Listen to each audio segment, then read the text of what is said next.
Welcome, everyone. I'm Dr. Basil Considine. I'm here from the ACU Online Writing Center, and today we're going to be talking about how to write about the Bible and about history in APA style. If you're coming over from the previous webinar, this next couple of slides will be a bit of review about the Writing Center. So if you need to go grab a drink of water, now's a great time. The ACU Online Writing Center works with students in ACU's online programs.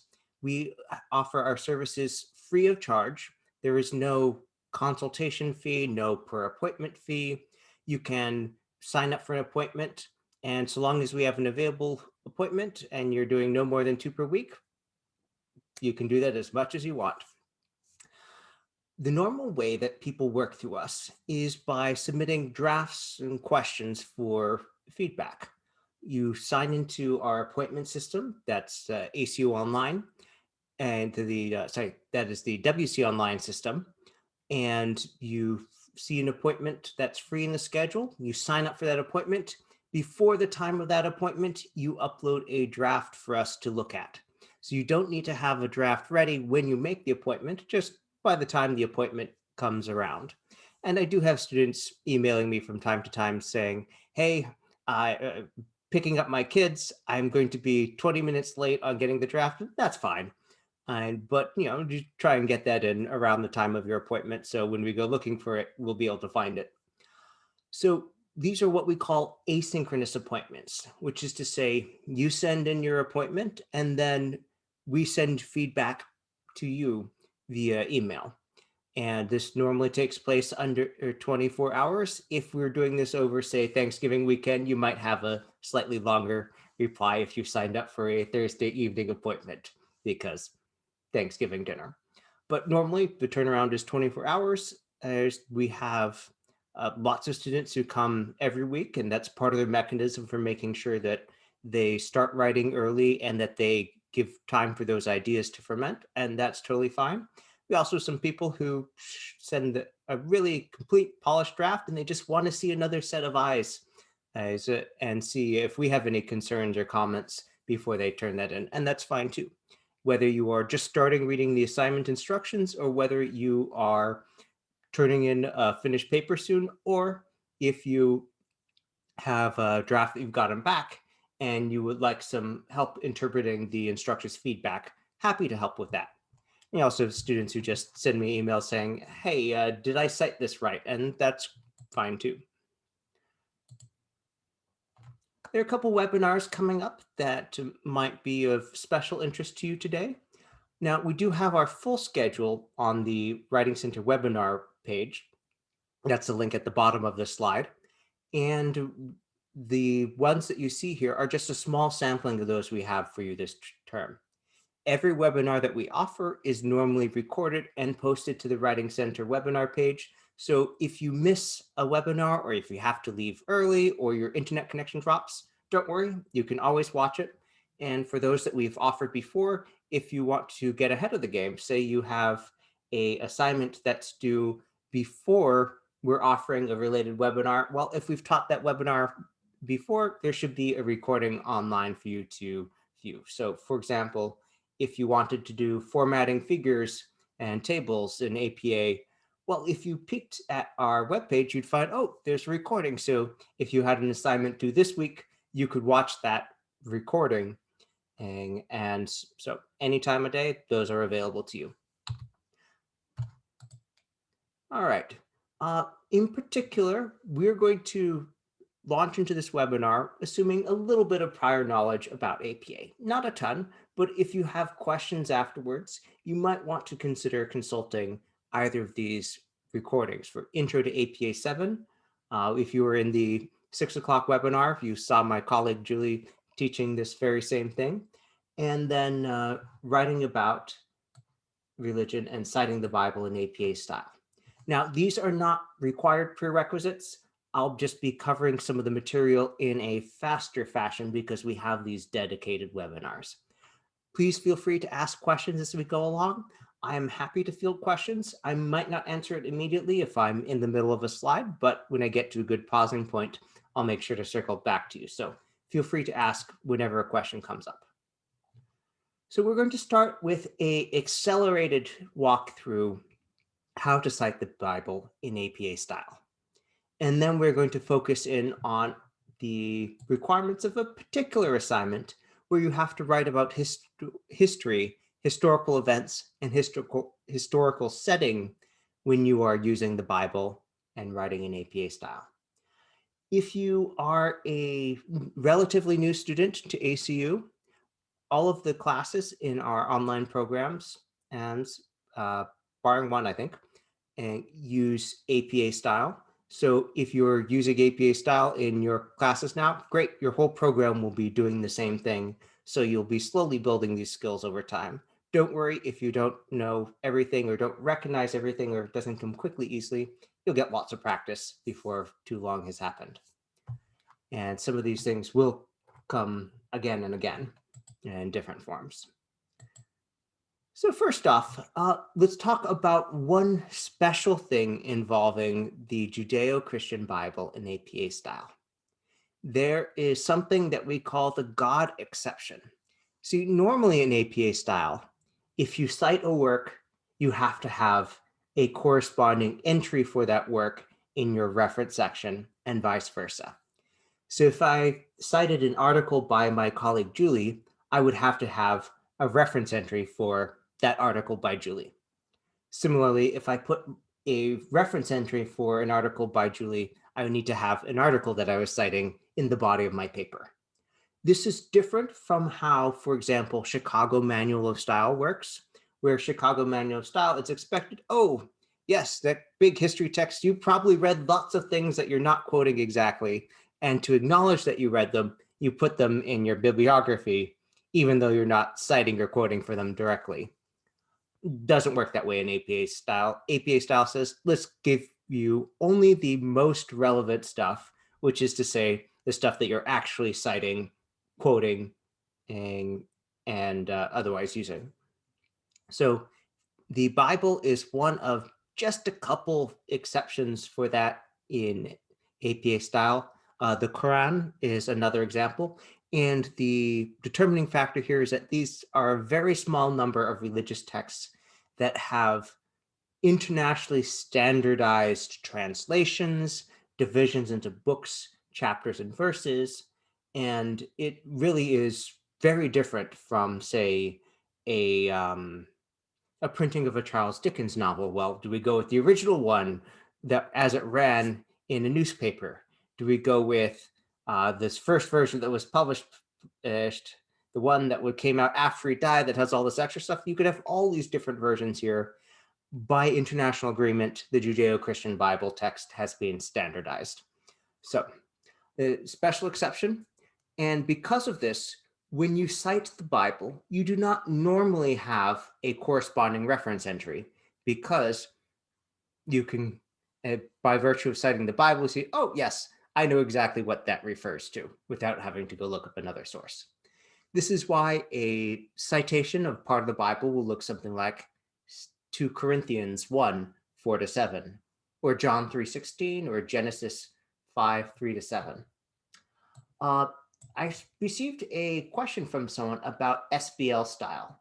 Now, SBL style is not something that we are covering in this particular webinar. It is something that I used when I was in seminary, and it has its own custom set of abbreviations. Basically, SBL style, Society for Biblical Literature, it's a version of Chicago style that has all these abbreviations where if you're working in biblical studies, you're like, I don't want to write out Journal of Hermeneutic Analysis. And so it just becomes JHA, for example. So if you're not working in those fields, it can be slightly confusing. I'd be happy to talk with you privately about SBL style. So if you hang around after this webinar, I can answer some questions for that perhaps. Now, another excellent question about how to write what we normally say as 2 Corinthians, the second book of Corinthians. And yes, the question was, do you write it out as 2 Corinthians with the number 2 or second 2ND? And the answer is 2 Corinthians. Why? Because APA style emphasizes preciseness and conciseness, and eliminating what it considers to be unnecessary or distracting details. So the ND or the ST for second or first, it's like, yeah, the number is the important thing, which is why we have just 2 Corinthians. There are some historical reasons for that, which is these used to have to be written out on typewriters. So they decided, let's use as few keystrokes as possible. It wasn't quite as easy because old-fashioned typewriters, if you ever work on them, it's a workout for your arms. So, excellent questions. Now, when you are quoting the Bible, it works very similar, but with a couple special exceptions to the rule we were just talking about. One of those is that when you're quoting the Bible, we need an additional piece of information, which is what translation of the Bible are you using? So, for example, you might have grown up with the King James version of the Bible, but there's also a new version of the King James. And so you indicate whichever version you are using initials. It's a very simple scheme. You just take the first letter of every word and you use that as an initial. So NIV, as you see on this slide, is the New International Version. The King James Version is KJV. The New King James Version is NKJV. So if you're quoting the Bible, you do the same normal things you would for quoting an APA style, which is to say we introduce the work or the author. In this case, Genesis 5:3-5 states, you have the quote, when Adam had lived 130 years, etc., etc., close quotation marks, parentheses with the abbreviation for the biblical translation that you used, close parentheses, period. That's it. There's no page number because you could have a large print Bible, you could have a small print Bible, you could have one of those pocket ones that really looks like it's going to blow away in the wind. But because the chapter, verse, and book divisions are internationally standardized, you don't need to give the page number. Any Bible will get you Genesis 5:3-5, and any NIV Bible will have the same words there because it's the same translation. A particular thing that we do in biblical studies or biblical studies related things like religion classes is that we refer to the Bible text using present tense. That is different from how things normally work in APA style, where we say the author said or the author wrote in the past tense. This is something that's really coming from literary studies where they say the text speaks to you in the present. You read it as a living document because you think about it. And again, this is one of those God exceptions. So there are other ways to refer to this other than the simple introduction we're looking at before, where it's this book says or this book states. I could also merge this with talking about my own beliefs and say, I take guidance from John 3:16, especially the words, and I quote, whoever believes in him shall not perish, but have eternal life, close quote, parentheses, NIV. Now notice that the translation in abbreviation follows the quotation, but the reference to John 3:16 comes in the body of the sentence. And that is because I am saying, oh, there's a specific verse that inspires me. Now, you could rephrase the sentence to minimize that particular passage. And I could say, I take guidance from the Bible. For example, quote, whoever believes in him shall not perish but have eternal life, close quote, parentheses, John 3:16, comma, NIV. What the difference for that second one is the second one is saying, okay, this particular book, chapter, and verse is not important. And I'm highlighting, I take guidance from the Bible, which is why that's what's referred to in the body of the sentence. Let's look at that second example. The Apostle Paul frequently reminded early Christians about the resurrection, e.g., 1 Corinthians 15, 1-34, Romans 4:16-25. Now, you might be wondering why that E period, G period is in there. E period, G period is the abbreviation for Latin phrase that basically means for example. And you might have seen E period, X period in another style system. And basically that is saying, these aren't the only examples. These are just some indicative ones. I'm not giving you an exhaustive list. If I took out that E period, G period, comma, then I'd be saying, oh, yes, the apostle frequently reminded early Christians about the resurrection. Here are the places. And it would look like that was the only two places. And if you've read the Pauline letters, you know, he talks about it a lot. It's kind of a big deal, as you'd expect it to be. So let's look at a couple more examples, because this is something where if you're in BIBO 102, it's going to come up in this week's assignment. The Apostle Paul told the Christian community in Corinth, quote, "For I am the least of the apostles, who am not worthy to be called an apostle, because I persecuted the church of God," close quote, 1 Corinthians 15:9, NKJV. That's that New King James Version. So here, unlike the previous one, I'm referring to something that Paul did. So because that action of communicating or telling the community took place in the past, we use past tense to refer to what Paul did and said.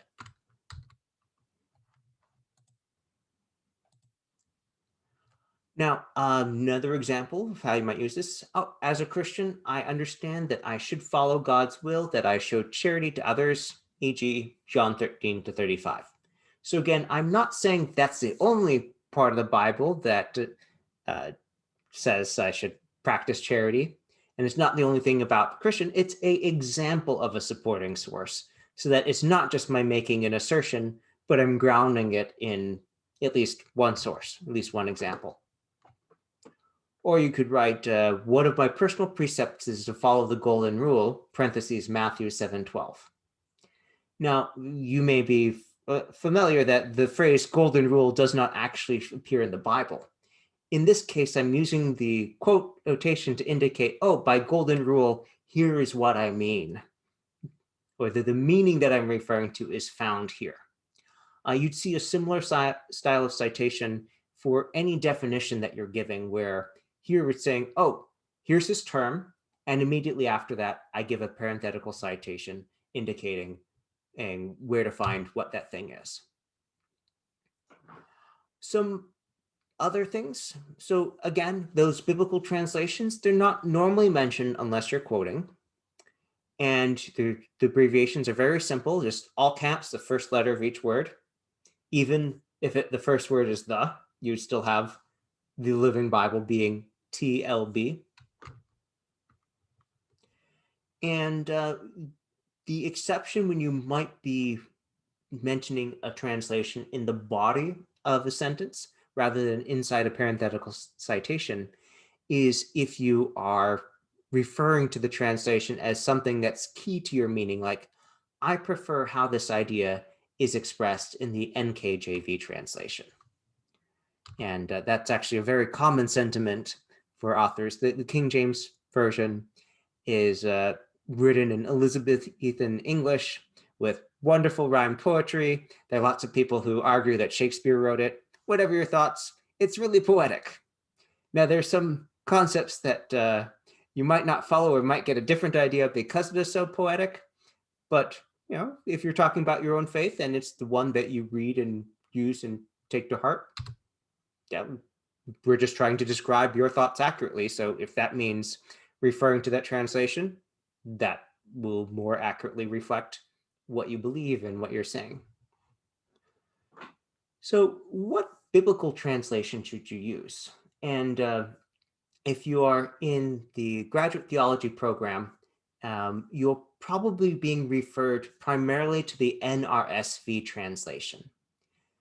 When I went to seminary, my professors were authoritative figures. You know, one of my professors had written the definitive commentary on the book of Ezekiel, for example. And another of my professors had done the first translations of these Akkadian tablets and was able to say, ah, so here are these things in the book of Genesis, the book of Exodus, that are using the exact structure of a Near Eastern vassal treaty. And you wonder, okay, so if they're using a translation into English, what are they going to be using? NRSV. It is a translation that uses a mix of literal translation and idiomatic translation to try and make sure that the ideas transmit clearly to who we are now as readers, knowing that sometimes the meaning of words change over time. When I was in high school, it became very popular to say, oh, so-and-so is the bomb, or it was a bomb in a good way. And then a couple years later, as slang happens, bomb became a bad thing. And I have no idea what it means to high schoolers now. But to avoid traps like that, you'll have something like the NRSV translation, which is an update of the RSV, the Revised Standard Version, where they said, okay, there are a couple things that we can translate more clearly, and a couple things where how people use words have changed, and so it's not as unambiguous as we'd like. And so that one has become the standard. But again, if you're writing about your faith, you should use the translation or that best reflects, informs, or captures your belief, which might be a translation you grew up with. It might be one that your church uses, or it might be just the one that you happen to have handy. All right, so we are going to move into the history section, if you will, here.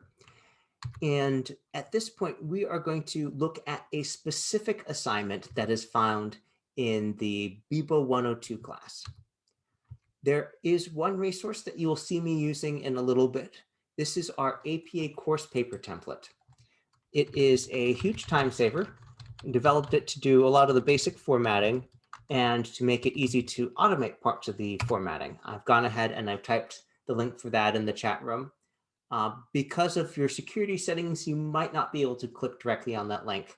But if you copy it into your web browser, that's just tiny.cc/HFOZSZ. All right, let's take a look at this assignment here. And again, if you have any questions, please feel free to ask as we go along. All right, so let's start with that purpose. The purpose is to practice reconstructing the setting of a New Testament letter. For this assignment, you will research the historical setting for the Pauline letter that you are studying this semester. Okay, so don't pick the Acts of the Apostles. Don't pick the Book of Revelations. This needs to be a Pauline letter, one of those is written by or a tribute to the Apostle Paul. You can remind yourself of the passage you selected. Okay, that's for people who are enrolled in the class. You'll know how to get to that point. And your research should include the following steps. First, read through the letter, cataloging any information that you find about the author, audience, or purpose/setting of the letter. Second, consult the introduction to the letter in the New Oxford Annotated Bible, along with 2 other recommended sources, in order to clarify your understanding of the author, audience, and purpose or setting of the letter. All right, let's drill down into that one, because that's a very specific instruction saying you should be using this source, the New Oxford Annotated Bible. And this is one of those exceptions where you might have a book that is titled as a Bible, where because there is extra biblical literature, which is to say text that is not the biblical books, chapters, verses themselves, but the commentary, the introduction, the explanations. If you are citing or quoting that, then you do want to refer to the book and have it in your reference list, because the pages for that will vary by the edition. So if you happen to be citing this New Oxford Annotated Bibliography's introduction to a letter, you need a reference in your reference section. So let's look at what that might look like. So I have taken here a couple digitized pages from the New Oxford Annotated Bible, the 5th edition. And there are a couple pieces we need to tease out here. One of which is who wrote the specific text that you are referring to. Now, I'm not asking who wrote the Pauline letters. The answer would be the Apostle Paul. But to this particular one we have here, this is a commentary, an essay called The Canons of the Bible, the Hebrew Bible. And I've circled on the right-hand side the author's name, Mark C. Brettler. A couple other pieces that we should pay attention to here. The page numbers involved, that this was copyrighted and published in 2018. The title of the essay itself. And we take all of these and we end up with this reference entry. So it's a reference entry for a piece of text with a specific author who is not one of the editors. So M.Z. Brettler's name goes at the first because they're the author of what's essentially a chapter, the Canons of the Bible, the Hebrew Bible. Why is Hebrew Bible capitalized? Because it's a proper noun. Same thing, we're using Bible as a proper noun in the first part of the title. So the Canons of the Bible, the Hebrew Bible. Then we have the list of the editors' names, the initials. Then we have the title of the book. We have the edition. And I'm sorry, there is a small typo there. There should be a period after ed, comma. Give me just a moment to fix that, and I'll be right back with you.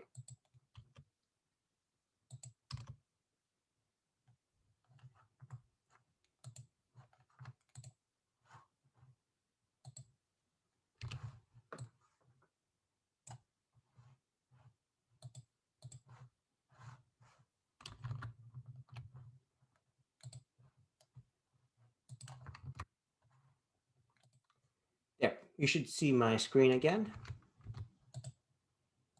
And yes, ed period, because this is an abbreviation for edition, we have that period after ed. Page range, that's pages 2235 to 2238. Publishers, Oxford University Press. Great. Now, how would you cite this in the body of your text? You just go with the author and the date. Brettler, parentheses, 2018, stated that. Or there are many missing biblical texts, parentheses, Brettler, comma, 2018, close parentheses. Or according to Brettler 2018, quote, and page number. All right, let's go back to those instructions and go to the next set. Once you have completed your research, share your findings and conclusions by creating a document that includes the following parts. A list of 5 passages that reveal something important about the setting of the letter. The list should include the verse range, okay, Galatians 1, 6-9, and a short statement about what the passage reveals about the setting, i.e., Paul indicates that some people are drawing the Galatian community toward what he calls another gospel, different than what he taught them. So a question that often comes up with this assignment. So the instructions here use that abbreviation for Galatians, GAL, G-A-L. Now, technically speaking, in APA style, you would want to write out the full name of that book, Galatians. In practice, many professors have what is called a house rule. You're in my house, you follow my rules. A house rule that says, oh, we can use those abbreviations. They are pretty standard. So offhand, I don't know a professor at ACU who is not okay with using those abbreviations because they're so common and so familiar to people working in these areas or reading in these areas. And one of the things that makes us similar to SBL literature is that there are tons of abbreviations like this that are used all the time in SBL. For people who are using SBL for the first time, it's really best to have a friend who has worked with this to work as a translator, because after they pointed a bunch out to you, you start getting the gist of it. The first couple times you go in and your eyes glaze over if you're by yourself because it just looks like an alphabet soup.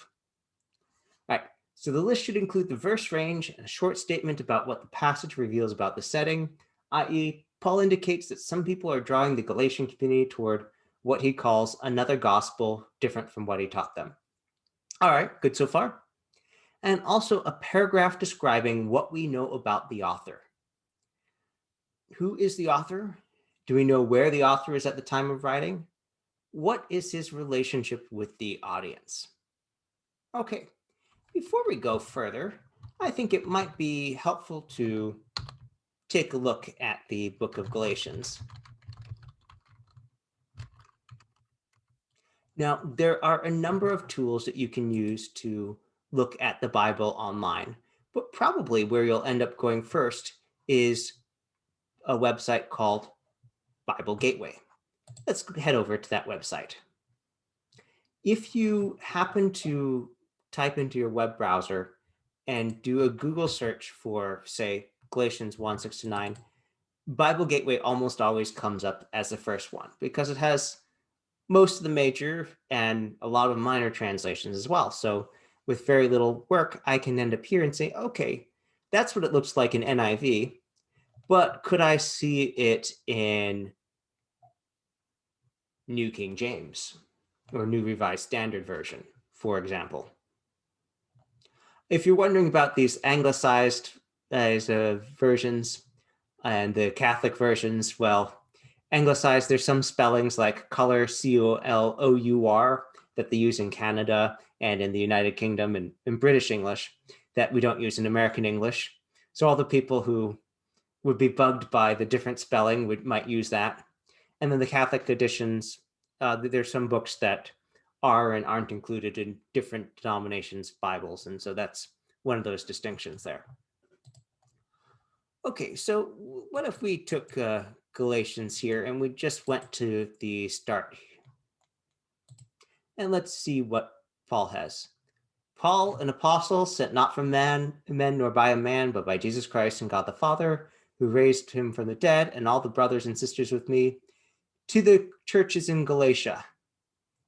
So in this preamble, he doesn't say where he is, but he does write something about himself. He calls himself an apostle and says, oh, I was sent by Jesus Christ and God the Father.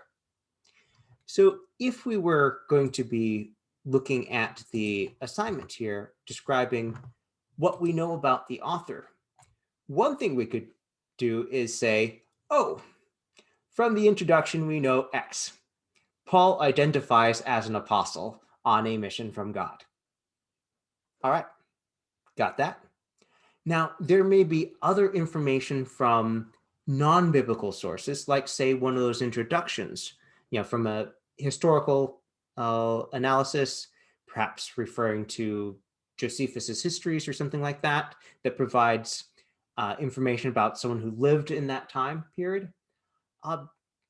Those are certainly sources you could use. But if you are grounding it in the biblical text itself, you might write something like, Paul states that he is an apostle, parentheses, Galatians 1:1, because there it is in the very first verse of the very first chapter of this letter. He says, an apostle. All right, also on the list, a paragraph describing the audience. Okay, what do we know about their racial or socioeconomic makeup? Do you know anything that has been happening in the life of the audience? Ooh, so that, happening in the life, that sounds like something there might be a text that refers to that in the Bible itself. So let's head back to Bible Gateway and just take a look through this first chapter and see what we spot. Well, when we get to the passage being referenced, we see, I am astonished that you are so quickly deserting the one who called you to live in the grace of Christ. Well, that sounds like someone thinks there's something going on here. Evidently, some people are throwing you into confusion. And it sounds like Paul thinks that a number of things have been going on and he is not happy with this. Now, I live in Minnesota, which is part of the upper Midwest, and we have a kind of a passive-aggressive way that many people communicate. So if Paul was writing from the upper Midwest, that might come out as, someone has been thrown into confusion and should really stop trying to do this. And if I was down in the South, it might come out as, bless your heart, you've been thrown into confusion. You should really stop that. So, this is one of those reasons that translations get updated to try and make it more clear when there is sarcasm, criticism, and stuff being done. I once found a wonderful Scottish translation of the Bible that was half in brogue and had Jesus saying "I laddie" and stuff like that, and it really gave you a sense of color. And when Jesus was angry, you really knew it in that translation. So, if we were going to be referring to this passage here, we would just cite Galatians 1:6, because it's Galatians chapter 1, verse 6. If we were quoting it and say, Paul specifically, sorry, if we were referring to the word choices, we might write, Paul states specifically that he is astonished that they are deserting. And then we would want to include the translation, because in a different translation, there might be a different word choice there. And in fact, let's go ahead and pick another translation here. Let us go with, the International Children's Bible here. Probably not one that you would use in your classes, but it will make some of the differences more clear. A short time ago, God called you to follow him. Okay, but now I am amazed at you. You are already turning away and believing something different than the good news. Really, there is no other good news. But some people are confusing you and want to change the good news of Christ. By now, you've probably noticed that the tone is a little bit different in this translation. So again, if you're referring to the specific word choices, make sure that your citations indicate the translation, because you can get some really different interpretations depending on which translation you're going in. We just want to be specific about how you are getting the impressions that you get. And to avoid having confusion like this is one of the reasons why scholars tend to, again, use the New Revised Standard Version, NRSV, which is usually not the most exciting to read, but it is very direct. I'm astonished that you are so quickly deserting the one who called you in the grace of Christ and are turning to a different gospel. Not that there is another gospel, but there are some, etc., etc. So let's head back to our slides now.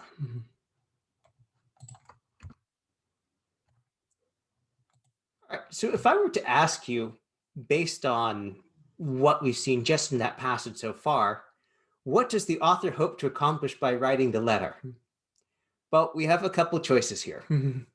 One is that Paul just has something he needs to get off his chest and vent. Another is that Paul just likes berating people, and so he is kind of letting them have it, and then they'll be like, Paul. Or there is the possibility, I suggest the probability, that Paul is trying to effect some sort of change. Now, what those changes are, you would want to read and take notes on the rest of Galatians to present your own summary and what you think the ideas are.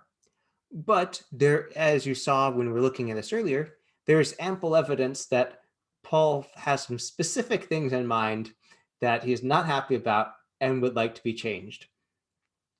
So, continuing through this list here, is he writing to praise, encourage, reprimand, or convince the audience? I'd say probably the latter two.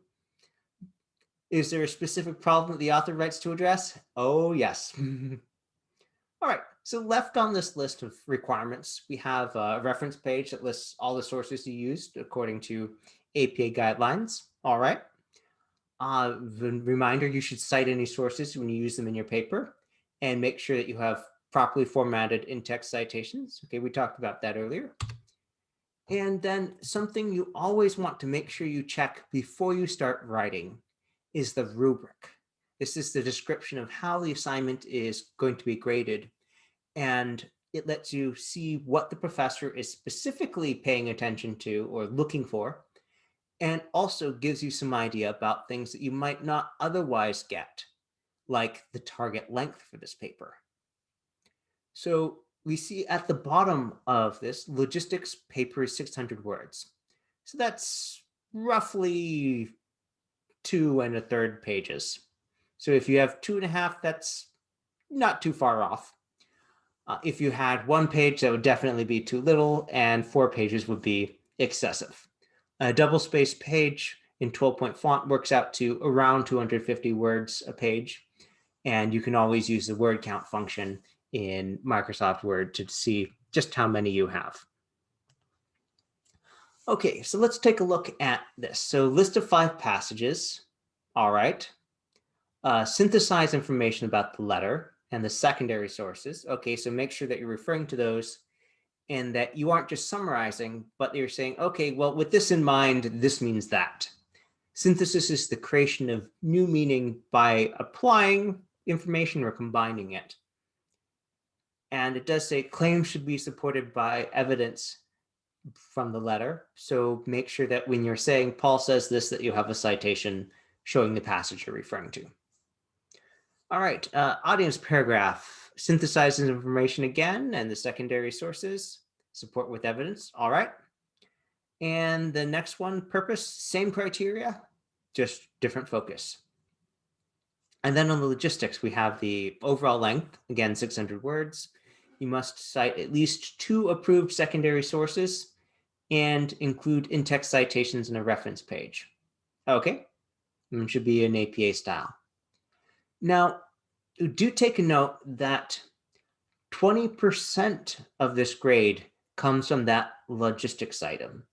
That is to say, right length, the right number of sources, which is at least 2 secondary sources, in-text citations, reference page, and formatting things in APA style.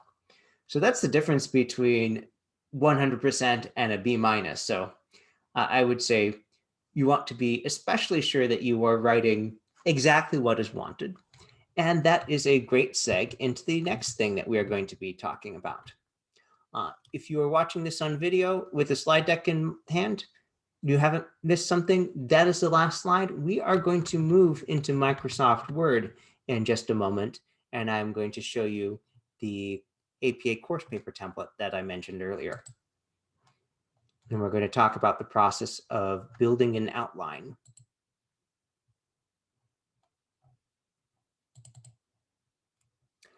By the way, we had a question in the last webinar about installing Microsoft Word. If you are new to ACU, whether as a graduate student or as an undergraduate, through ACU, you have site license access to a number of programs, including the complete Microsoft Office suite you can download and install in your computer for free. This is a wonderful benefit from your tuition. When I was in undergrad and in grad school, I had to buy my own copies of these programs and then buy a new one when they upgraded, and I couldn't put it off anymore. ACU, you can get the latest for free and continue to use that while you're an ACU student and continue to get the upgrades and stuff. So that is a real money saver, and you avoid some things that can creep in when you are, say, jumping between Word and Google Docs between your professor and yourself. So I strongly recommend that. All right, let me go ahead and fire up Word.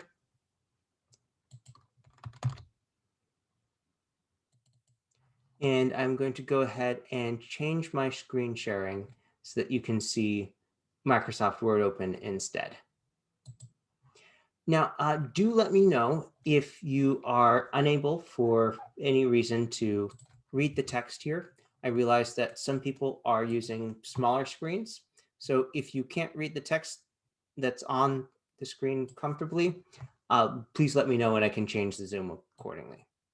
So most of the stuff you can just fill in very straightforwardly. Put in the title of your paper, your name, say EDD candidate, BA candidate, etc.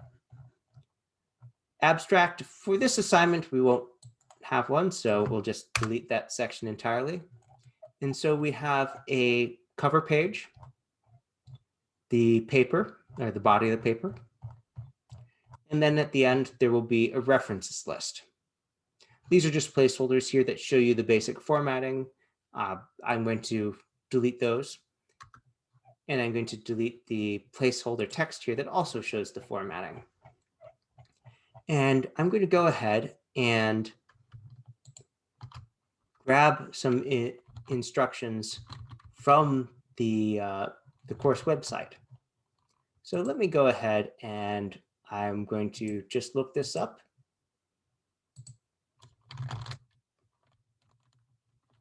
And then if I paste here,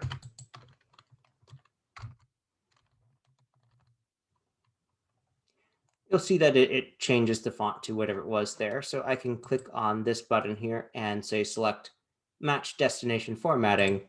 So it just looks a little bit more consistent with whatever I had. And when you're copy and pasting, if you have something where you've deleted a chunk of text, if in doubt, hit enter, and then it'll move from where you saw the cursor was centered just to a regular paragraph. So now if I paste and select match destination formatting, it looks as my text should.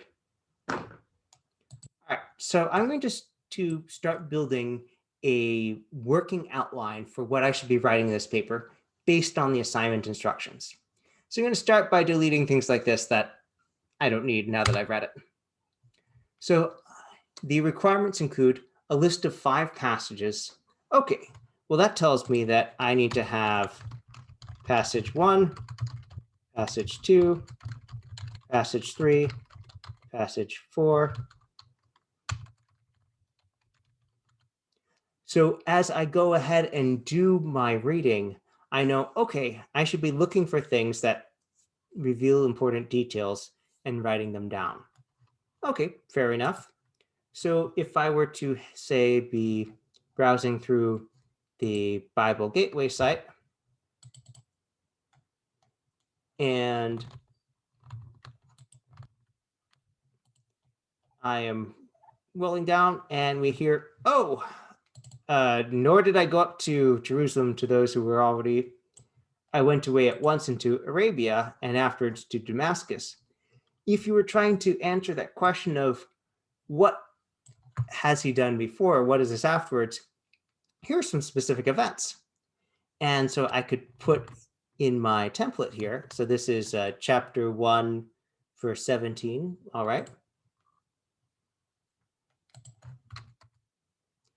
I could go ahead and put down here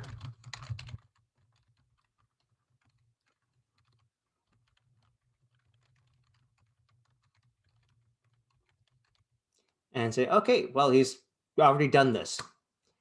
And if I'm going through these different criteria, I could even tag this and say, okay, well,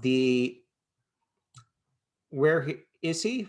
Don't know exactly, but it's after he took that trip. I could see, oh, well, this passage is going to be part of that paragraph because it fits with what the questions being asked are. And so as I went reading through that, I could then go and add these. And if I end up with a couple extra choices, awesome, because I might find that, oh, 3 of these are about where Paul is and what he was doing at the time. And so I only need 1 of those. I need to go get something that's specifically describing the rhetoric or showing the rhetoric, as the case may be. All right, so looking at this again, 5 passages that reveal something important.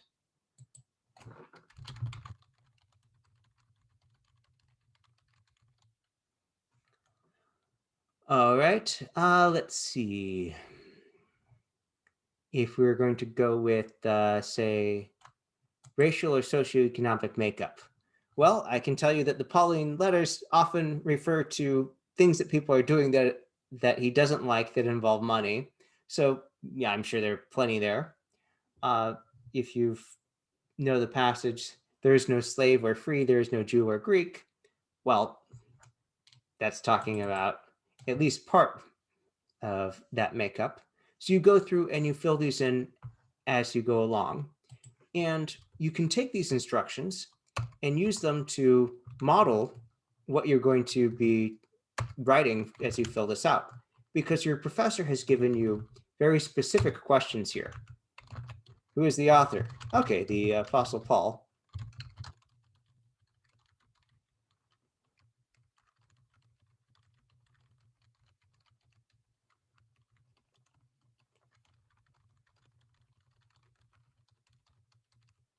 And by using the wording of the question, you can create the skeleton of a sentence here as a placeholder.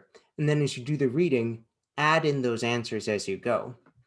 And this will allow you to most efficiently use your reading time, because you'll be going through actively searching for information that you know you need, as opposed to reading it, coming back saying, oh gosh, there was something, where was that again?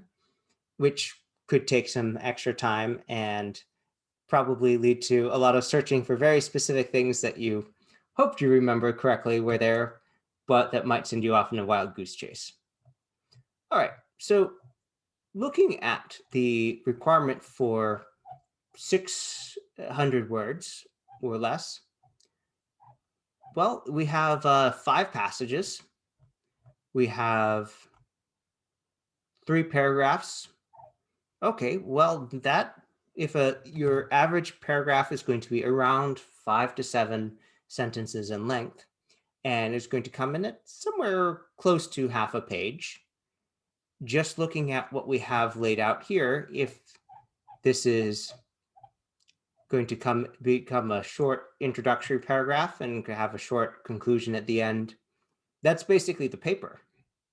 So one of the reasons we want to do this outlining before you start reading and before you start writing is because you may notice, oh, they're not actually asking for a lot. To make sure I get everything in, I should make sure that I'm answering each question as directly and explicitly as possible first. And then we'll see if there's any space left over that and a need to add more. So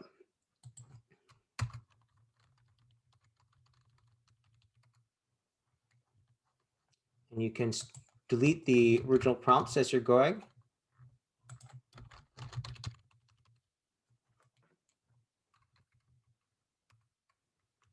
And then once you have all that information down, say, okay, so what does this mean? Remember, the instructions said to synthesize. So you're being told, okay, you should be looking not just at the letters, not just how you read it, but what you get from these other sources as well. I'm going to pop back to the slides really quick. This won't be about something for the Pauline letters, but it will show the point that I want to make here.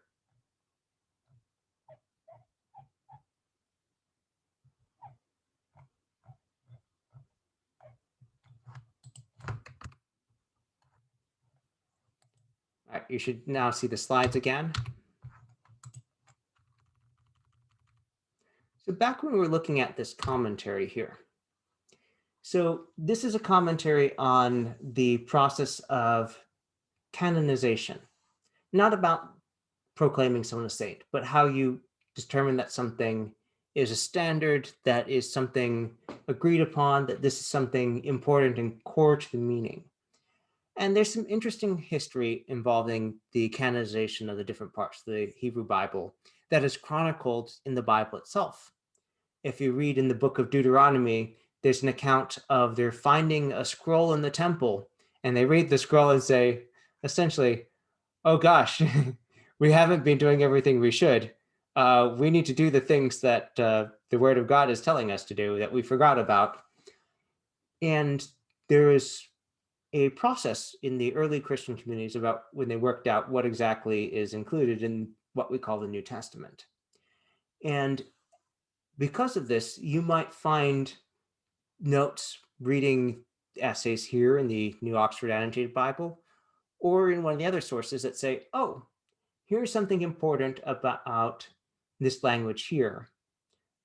Or here's something, these letters happen to be Pauline letters that believed to come from the same period of years. And how you put those together into your essay and what new meanings you come out with from doing that synthesis, I can't tell you, because we are writing in part about your religious beliefs and the lens that you use to look at this text and what you see Paul is doing. The Bible is many things to many people, and we want, when you're writing in APA style, to be clear about how you are grounding your sources, but that does not at all mean that you will necessarily come to the same conclusion. So if you are writing about your own beliefs there, say you find something, you know, this text speaks to you, and so you want to say, I believe that Paul is trying to do X, and you didn't get that from a commentary, that's your own belief. Yeah, you can certainly write about that. That's where you might be using phrases like, I believe that, or I take guidance, or the Apostle Paul reminds the Galatians to do X, Y, and Z, comma, which I interpret as blah. So I hope that this has been helpful. If you're in BIBO 102, don't wait too long on this assignment, because there is a bit of reading associated with it. And if you have any questions that you want to ask a professor, you don't want to wait till the last minute. This concludes our main presentation for this evening. I will stick around for a couple minutes, so if you have any questions or wanted to follow up on something that you sent a private message about in the chat, feel free to ask. And have a good evening, everyone.